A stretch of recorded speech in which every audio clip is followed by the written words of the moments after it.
Bonjour à toutes et à tous. L'objectif de cet exercice est de traiter quelques questions qui sont souvent rencontrées dans la théorie des probabilités, surtout les lois continues. Alors pour une fonction donnée, on se demande de montrer qu'il s'agit d'une densité de probabilité, déterminer la fonction de répartition, calculer l'espérance et la variance, et ainsi de suite. Alors, commençons avec la première question. La première question était, donc il s'agit d'une question classique. On se demande de vérifier que notre fonction définit bien une densité de probabilité. Pour répondre à ceci, il faut vérifier que la fonction est contenue par morceau, ce qui est bien le cas pour notre fonction parce qu'elle est continue. Il est contenu sur R-, sur R+, il est contenu en 0, mais il suffit de dire qu'il est contenu par morceau. La deuxième chose, la fonction elle est positive sur R, c'est clair. La troisième chose, il faut calculer l'intégrale sur R et voir que c'est 1. L'intégrale sur R, on peut faire une relation de Chasles avec 0. Donc ça va être l'intégrale de moins l'infini à 0, plus l'intégrale de 0 à plus l'infini. Sur R-, la fonction elle est nulle, donc cette intégrale va disparaître. Il nous reste seulement l'intégrale de 0 à plus l'infini de f, c'est-à-dire l'intégrale de 0 à plus l'infini de x exponentielle moins x carré sur 2. Alors, pour calculer cette intégrale, on utilise la primitive de notre fonction. La primitive, c'est moins exponentielle moins x carré sur 2, évalué entre 0 et grand A avec grand A tend vers plus l'infini. Il s'agit bien d'une intégrale généralisée ici. Alors, quand on calcule la limite, ça nous donne 1. Donc, c'est la limite de 1 moins exponentielle moins A au carré sur 2 qui est égal à 1 moins 0. Après calcul de la limite, on obtient finalement que notre fonction définit bien une densité de probabilité. Donc voilà les étapes à suivre pour répondre à cette question.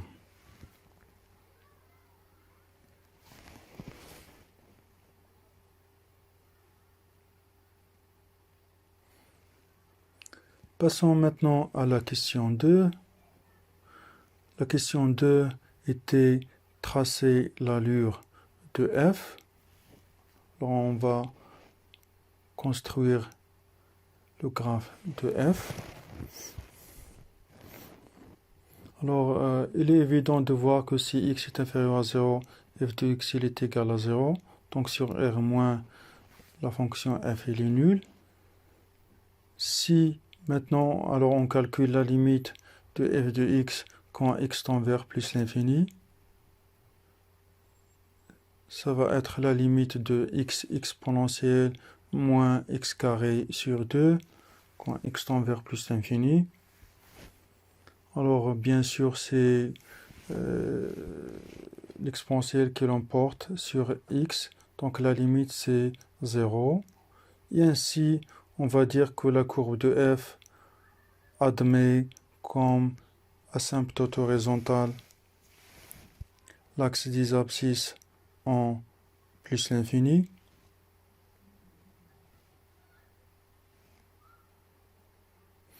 Maintenant, on va calculer la dérivée de f de x pour x supérieur ou égal à 0 pour voir bien la monotonie de f. Alors f' de x avec un calcul simple, c'est exponentielle moins x carré sur 2 multiplié par 1 moins x carré. Donc le signe de f' de x est le signe de 1 moins x carré.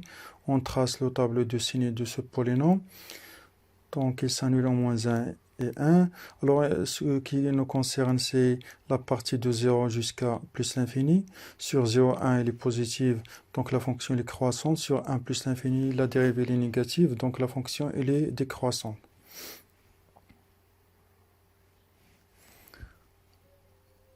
Donc, CF admet un extrémum qui est bien un maximum en le point A d'abscisse 1 et d'ordonnée exponentielle moins z² presque 0,6 sur un repère orthonormé. Donc on va tracer l'allure de f. Donc sur moins l'infini 0, la fonction elle est nulle. Après elle croît jusqu'au point A. Après elle décroît.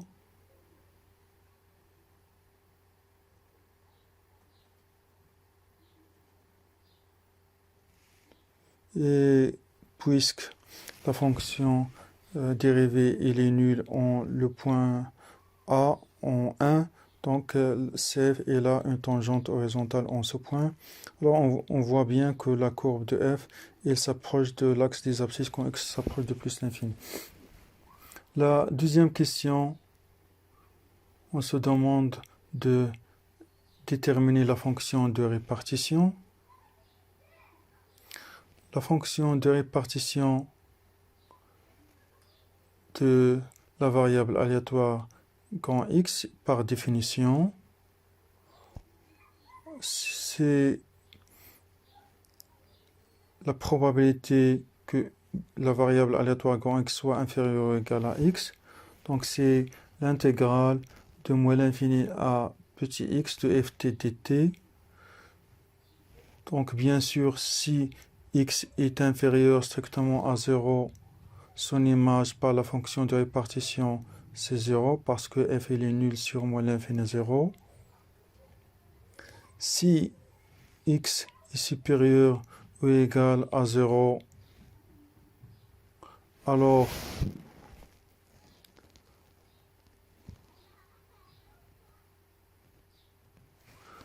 la fonction de répartition, c'est par définition l'intégrale de 0 à x ft dt. On remplace ft par sa valeur sur le côté positif de R, c'est-à-dire R+.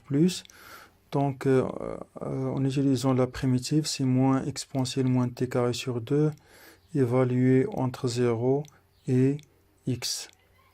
Ce qui nous donne 1 moins exponentielle moins x carré sur 2. En récapitulation, la fonction de répartition de la variable aléatoire quand x, c'est 0 quand x est inférieur à 0 et 1 moins exponentielle moins x carré sur 2 quand x est positif.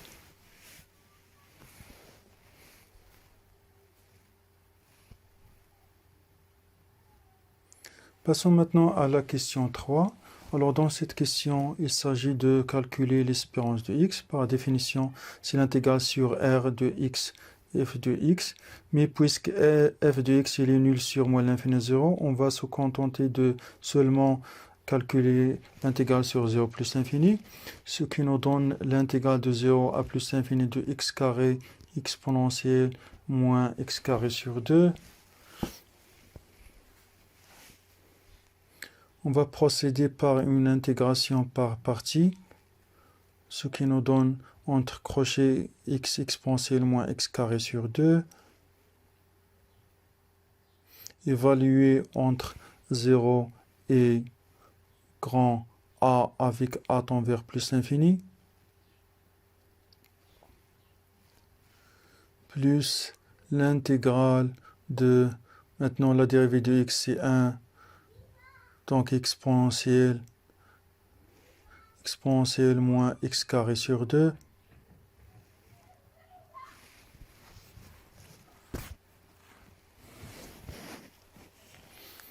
Ce qui est entre crochets évalué entre 0 et a quand a tend vers plus infini c'est 0.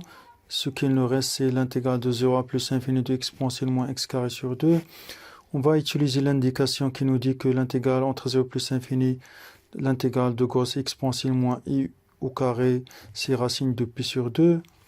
Alors, pour calculer notre intégrale 0 à plus l'infini de exponentielle moins x carré sur 2, on va utiliser un changement de variable. On va prendre x sur racine de 2 égale à u. Alors, ce changement de variable, c'est pour utiliser l'indication. Donc, exponentielle moins u carré. D de x, c'est racine de 2 fois d de u. Ce qui nous donne finalement racine de 2 fois p sur 2.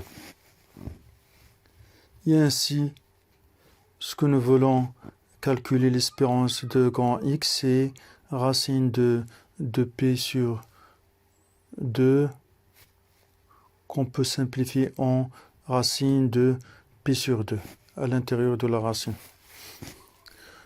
Maintenant, on va déterminer la variance de X. On sait que la variance de X, d'après la formule de Huygens, c'est l'espérance de x au carré à l'intérieur du parenthèse moins l'espérance de x le tout au carré. Alors, il nous reste le calcul de l'espérance de x au carré à l'intérieur du parenthèse. Alors, on a par définition l'espérance de x au carré, c'est l'intégrale de x au carré fois f de x. L'intégrale, c'est sur 0 plus l'infini. Sur moins l'infini 0, la fonction elle est nulle. Donc, ce qui nous donne l'intégrale de x à la puissance 3 fois exponentielle moins x carré sur 2. Alors, de nouveau, on va faire une intégration par partie. Donc, ça, c'est un calcul simple à faire. Donc, entre crochets, on a x carré fois moins exponentielle moins x carré sur 2, évalué entre 0 et grand A quand grand A tend vers plus l'infini, plus la dérivée de x carré, c'est 2x, fois exponentielle moins x carré sur 2. Alors, ce qui est entre crochets, ça va tendre en plus l'infini moins 0 vers 0. Alors, il nous reste seulement 2 fois l'intégrale de f de x. Et l'intégrale de 0 plus l'infini f de x, c'est 1, parce que notre fonction, c'est une densité de probabilité. Son intégrale sur R, c'est 1, mais l'intégrale sur moins l'infini 0, c'est 0. Donc, il nous reste l'intégrale 0 plus l'infini, c'est 1. Et là, on résulte finalement que la variance de x est égale à l'espérance de x au carré, c'est 2, moins l'espérance de x le tout au carré, c'est 2p sur 4, qui est égal à 4 moins p le tout sur 2.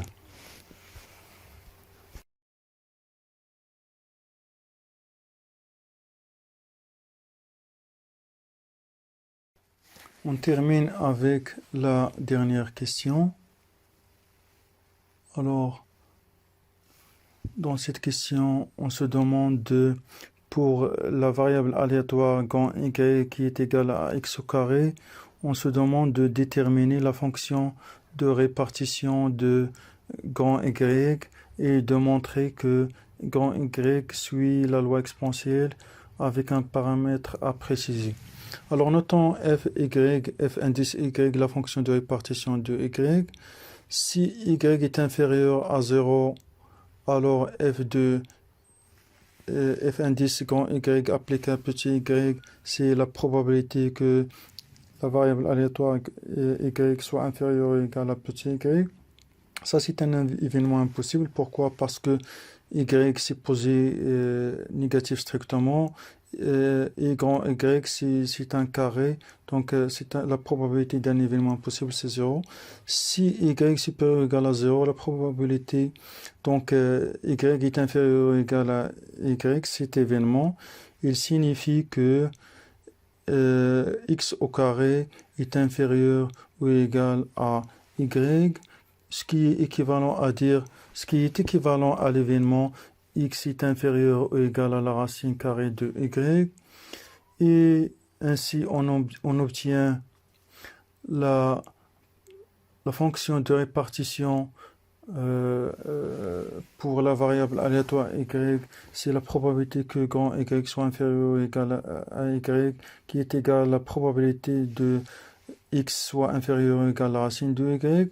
Et on applique la question 2, c'est 1 moins exponentielle moins y sur 2. Et on résume ceci en disant que la fonction de répartition f indice la variable aléatoire y appliquée à petit y, il est égal à 0 si y est inférieur à 0 et 1 moins exponentielle moins y sur 2 si y est supérieur ou égal à 0. Ceci nous rappelle la fonction de répartition de la loi exponentielle. Et ainsi, on peut dire que y, il suit la loi exponentielle de paramètres 1,5.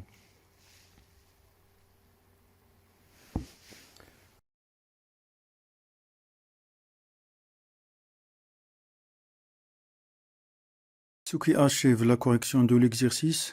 Merci de votre attention et à bientôt.